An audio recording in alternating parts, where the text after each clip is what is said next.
Ini sudah dapat konfirmasi dari Hakim Mediator, Pak Agung Sutomo, menginformasikan bahwa sidang mediasi, jadi kami datang itu tidak masuk ruang sidang lagi. Langsung bertemu dengan Hakim Mediator Bapak Agung Sutomo, nanti kami akan menghadap di Hakim Mediator, ada ruang mediasi tanggal 15. Jadi tadi tanggal Hakim sudah tetapkan 15 Mei 2023 jam 9. Jadi kalau kami pasti hadir karena ingin supaya semua proses itu dilalui dengan baik. Ya, jadi Hakim sudah tetapkan mediasi untuk perkara Bapak Ari Wibowo dan Ibu Inge Anugrah ditunda hari Senin 15 Mei jam 9 untuk acara mediasi, tidak di ruang sidang. Oke, gitu ya teman-teman. Kayaknya menyayangkan nggak sih ketidakhadiran Mas Ari hari ini karena kan harus mediasi ya? Oh, sudah terjadi ya? Ya, sudah sudah beberapa terjadi. menit berlalu. Kita fokus ke depan. Apalagi kan yang, Tapi nanti yang kita bersangkutan masih bertemu di rumah Mbak Inga? Masih. Iyalah, masih satu apartemen. Masih satu apartemen kok. Gitu. Tapi alasannya kenapa sih Mbak Inga Mas Ari hari ini nggak hadir? Saya nggak tahu. Ya, oke, jadi minggu depan lah, jam 9. Mbak Inga, komunikasi masih baik kah? Kan maksudnya masih tinggal satu atap nih sama komunikasi masih baik kah? Maksudnya komunikasi di luar untuk membahas anak-anak kayak gitu?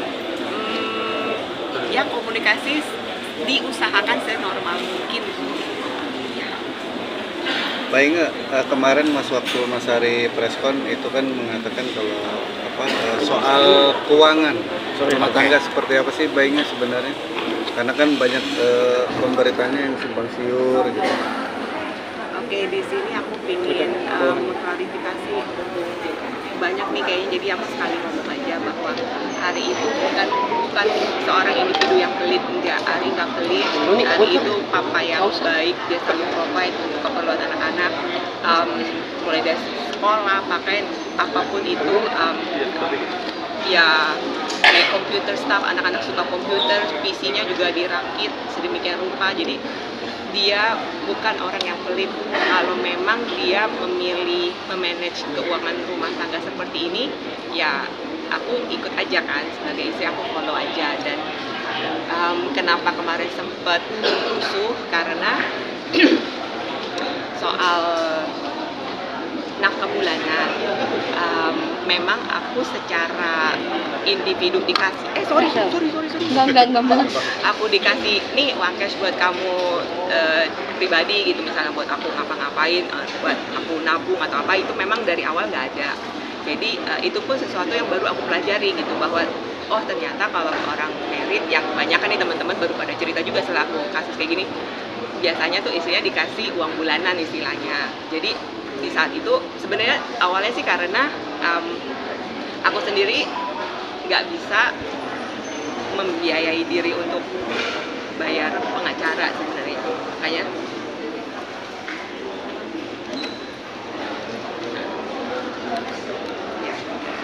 jadi kalau seandainya aku punya tabungan, mungkin aku bisa membayar lawyer sendiri. Semua diatur Pak Ari. Awalnya Pak Ari memilih pengacara, Pak Ari sebagai penggugatnya siapa, pengacara Bu Inge siapa, tapi tinggal sehari detik-detik mau sidang, Pak Ari memutuskan pengacara dia yang penggugat, kemudian pengacara Bu Inge sebagai penggugat juga mengundurkan diri, ditarik semua. Tapi kami dalam satu hari lewat Romo ada yang mempertemukan kami. Lalu setelah berdiskusi, saya wawancara, lalu kami memutuskan, oke, saya juga ada tim, kami ada 6-7 orang, biar kami mendampingi. Ya, yang dimana sidang tanggal 17 kemarin itu, mungkin ya di pikiran Pak Ari kan beliau sudah memutuskan kuasa hukum penggugat, pengacara Bu Inge sudah tidak ada, pengacara dia sudah tidak ada, beliau berpikir tidak akan hadir di pengadilan. Tapi setelah kami bertemu Bu Inge bawa surat panggilan untuk sidang tanggal 17, saya katakan, karena ini panggilan resmi dari pengadilan, ya harus hadir. Begitu hadir kan ternyata teman-teman yang buat heboh juga kan, rame gitu loh. Nah itulah. Jadi bukan kami yang menggerakkan buat heboh-heboh, enggak juga. Perkara ini kan sebenarnya orang bercerai kan biasa, cuman karena ini toko maka ya teman-teman mungkin mau meliput, tapi kami sendiri kan maunya selesaikan baik-baik gitu loh. Baik, Bang, berarti artinya selain ini kan, mengatur keuangan, Mas Ari juga mengatur sampai proses perceraian ya, sampai memilih juga pengacara-pengacara juga. Awal mulanya seperti itu. Betul, betul. Kami datang belakangan setelah Pak Ari memutuskan pengacara bunginya dicabut, pengacara Pak Ari diputuskan. Lalu ada yang mempertemukan, kata bunginya ada mujizat lah, ya bisa menunjuk kami tim gitu loh. Untuk nanya nih. Bang, artinya ini menangani kasus Bu Inge sendiri pro bono ya Bang? Gratis. Konfidensial. Karena kan Bu Inge Jadi sendiri segala sesuatunya tidak harus memiliki dibuka. finansial. Ya, konfidensial. Mbak Inge sempat nanya nggak, maksudnya kenapa sih kok tega gitu sampai tadinya udah diputusin terus dicabut lagi?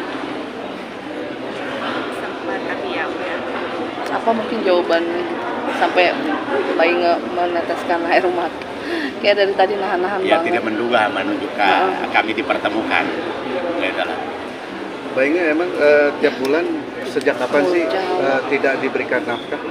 Oh, kalau misalnya nafkah untuk keperluan sehari-hari, kebutuhan dapur, keperluan anak-anak semua, dia selalu beri dengan aku kamu bisa belanja dengan kredit card itu. Ya, makanya jumlahnya kan fluktuatif, kadang-kadang nggak selalu di 10 atau 11, 12 juta, sometimes 16, sometimes 30 itu yang ada di press conference ditunjukin sama lawyernya itu. Yes, it is true, seperti itu. Kenapa bisa fluktuatif? Ya, sometimes anak-anak perlu kayak ke dokter gigi, sometimes beli sepatu baru, karena kan teenagers cepet banget numbuhnya, berapa bulan juga. Iya, untuk yang kalau dibilang 30 juta pun dibayarkan oleh klien saya, itu benar, karena tugas untuk beli, kalau mau traveling kayak ke Bali, tugas beli tiket, beli Sewa kamar. hotel ya, itu pasti tugasnya aku gitu loh. Kartu. Jadi sometimes bisa sampai 30 juta ya itu. Jadi bukan karena aku tipe yang boros foya-foya nggak jelas, enggak sama sekali, aku nggak tipe kayak gitu, tapi aku berusaha hemat juga gitu, dan aku tahu keadaan kondisi ekonomi kita, jadi pastinya kita ya suami sama istri mau yang terbaik buat anak-anak juga. Jadi sekali lagi Ari bukan suami pelit, dia suami yang bertanggung jawab. Mbak, tapi maksudnya segitu ngepasnya sampai akhirnya Mbak setelah berpisah tidak ada tabungan sendiri kah? Atau seperti apa? Tabungan sendiri ya saya nggak Ya. punya. Maksudnya memang pengeluarannya sesuai dengan Keinginan. tidak ya kebutuhannya, maksudnya Betul. tidak ada kelebihan untuk Mbak Inge sendiri Ya, gitu, kebutuhan Kalau Mbak Inge untuk saya sendiri. pribadi, sometimes aku sendiri kan seorang ini ya coach gitu. Sometimes aku dipanggil sama company-company untuk memberikan coaching. Sometimes kayak perusahaan-perusahaan corporate gitu. Itu sometimes aku dapat uang. Dan aku juga ada YouTube juga. Jadi kasih tutorial. Sometimes aku juga punya komunitas project mager itu. Kalau kita bikin acara juga sometimes kan kita ada tiket jual. Meskipun nothing, tapi dari uang kecil itu aku bisa tabung.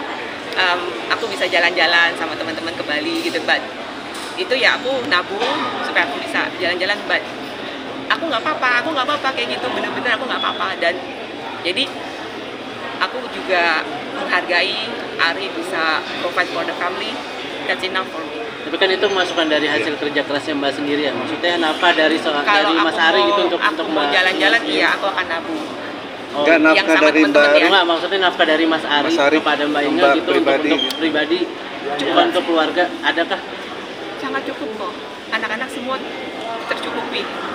Bukan maksudnya pribadi ya. Pribadi Untuk misalnya Mbak Inge pribadi gitu, ya. bukan beli untuk baju. keluarga, bukan Nafkah untuk sesungguhnya, anak, arti untuk nafkah rumah tangga, sesungguhnya tapi itu kan untuk bukan pribadi gitu. perlengkapan yang Misalnya ada beli di rumah baju tangga. atau kebutuhan Kebutuhan pribadi. Nafkah pribadi itu kan. Kalau beli baju, aku jarang banget beli baju, dan sometimes kalau misalnya teman-teman mungkin suka dapat dari info mana nggak tahu bahwa ini tuh boros atau apa, tapi kalau misalnya aku pakai baju sport mungkin beda-beda karena aku sempat brand ambassador-nya Reebok, jadi head to toe ya aku Reebok semua itu endorsement gitu. Jadi banyak hal-hal yang mungkin nggak orang tahu, tapi ya itulah. Berarti memang nafkah bulanannya sesuai dengan pengeluaran yang ada setiap bulannya Mbak, Iya. yang dikeluarkan Mas Ari Itu untuk kebutuhan rumah tangga ya, sendiri ya. kebutuhan rumah tangga memang. Berarti bukan ada. untuk sendiri atau Untuk pribadi nggak ada. Untuk pribadi nggak ada berarti ya. Artinya tidak dinafkahi dong. Itu kan kebutuhan rumah tangga itu kan emang harus dikeluarkan, Betul. wajib ya. Kalau Sebagai nafkah, suami kan harus ada pemberian kalau nafkah kayak sendiri Jadi itu kan gini, lahir batin. lain. Memang mungkin teman-teman tidak bikin confuse ya. Untuk segala kebutuhan, ya belanja bulanan ada, internet ada, listrik ada, beli galon ada, beli bensin ada. tapi itu selalu dipenuhi oleh Pak Ari. Yang dimaksud yang selama ini kita bicara bahwa nafkah bulanan sebagai istri pegang maaf nih, entah 5 juta kah, 10 juta, itu tidak ada sama sekali. Maksudnya disisihkan, artinya uang diberikan ke istri, terserah mau tabung ke, mau apa, kan itu tidak ada. Berarti Itu tidak ada ya Bang? tidak ada. Nafkah sesungguhnya ya. Ya nafkah ya, uang pribadi kira-kira begitu. Iya. Tapi kalau kebutuhan yang selama seperti maaf nih, kebutuhan yang rame benar atau tidak, listrik, internet, beli maaf nih, kebutuhan wanita, sompet dan segala macam kan juga diomongin. Itu kan kewajiban ya, Pak? Ya betul. Kan istri harus dicukupkan loh. Ya. Tapi maksudnya ada yang suka bingung, misalnya Ya. kita lihat di medsos kan sudah dicukupkan semua, tapi itu benar, itu kan kewajiban suami. Itu kewajiban. Tapi Di yang luar maksudnya nafkah. bulanan buat istri, Istri, ya, khusus 5 buat istri. juta kah, 10 Iya, juta. 200.000 kayak ya kan. 200.000 kira-kira begitu. Iya. Jadi kita bisa hitung kalau 200.000 sebulan kali saya sudah hitung masa perkawinan mereka itu 204 bulan. Jadi kalau Anda bilang 200.000 dikalikan 200.000 kali 200 bulan, oh mungkin 400 juta. Iya. Tapi kalau kita kalikan yang terendah aja 10 juta, berapa itu? Bang, hal ini juga akan dituangkan nanti di dalam persidangan untuk nafkah sendiri Bang? Belum, jangan Tapi dulu akan kan dituangkan. belum. Nanti nggak boleh dibuka dulu. Oh, iya. Kalian suka mau lebih cepat aja, Baik, pelan-pelan aja. baik, Ini kan tiap hari kita main yang begini Iya, toh, iya. orang cepat. Udah biasa, Iya. tapi tunggulah, Siap, ada siap. momennya. Ya, Mbak Inga, ada sempat- perjanjian pranikah kah sebelum ada? Dan poin-poinnya mungkin bisa dibocorin? That's the Ambil udah thing. cukup berdua. Again, dari pengalaman hidup saya, semoga ini menjadi pelajaran buat teman-teman. Jangan terlalu bucin ya. Like aku sign dan prenup, tapi aku nggak bother untuk baca gitu. Karena yang namanya nikah pasti mau selamanya ya. Nggak ada yang kepikir mau pisah kan. Jadi ya sign. Tangannya bagi-bagi. Jadi ya sign aja. Dan aku mau membuktikan ke Ari juga at that time bukan untuk harta gitu loh, karena emang cinta. Jadi cuman iya namanya wanita di luar sana, jadi jangan terlalu bucin ya. Ya. Berarti nggak nyesel ya Mbak maksudnya sampai Aku nggak nyesel sudah ya itu terjadi. ya, just fokus future aja. Mbak Inga, Tapi sempat setelah orang tua menikah juga memang memutuskan untuk tidak bekerja Mbak Inga. Kayak dulu bekerja. Dulunya aku pas balik dari Melbourne, aku bekerja untuk bidang education ya. Tapi setelah hamil Kenzo dan melahirkan, emang we both decided aku full time di rumah gitu loh.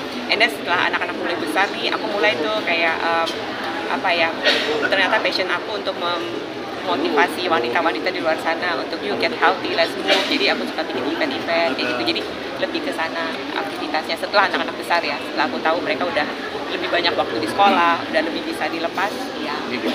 Itu keinginan Mbak Inga sendiri atau memang keinginan dari Mas Ari? Keinginan berdua sih, karena kebetulan aku sendiri percaya karena background aku kan psikologi sama education for early childhood education. Aku percaya bahwa anak-anak yang kecil ini yang akan mengisinya tuh harus pengaruh dari yang good influence, which is us parents. Jadi aku mau ya 24/7 kalau bisa anak-anak sama aku di zaman-zaman golden age yang mereka ya usia early childhoodnya mereka, aku mau sama mereka terus gitu. Mbak Inga, orang tua juga sempat curhat di media sosial. Artinya penyesalan ketika anaknya menikah dengan Mas Ari terkait seharusnya Mbak Inga ini mendapatkan hidup yang lebih baik ketika pulang dari Australia. Gimana menanggapinya? Gak tahu tanggapan my parents so I don't know. Tapi sepertinya merasakan juga, mungkin ada cerita atau curhatan Mbak Inga terhadap mama.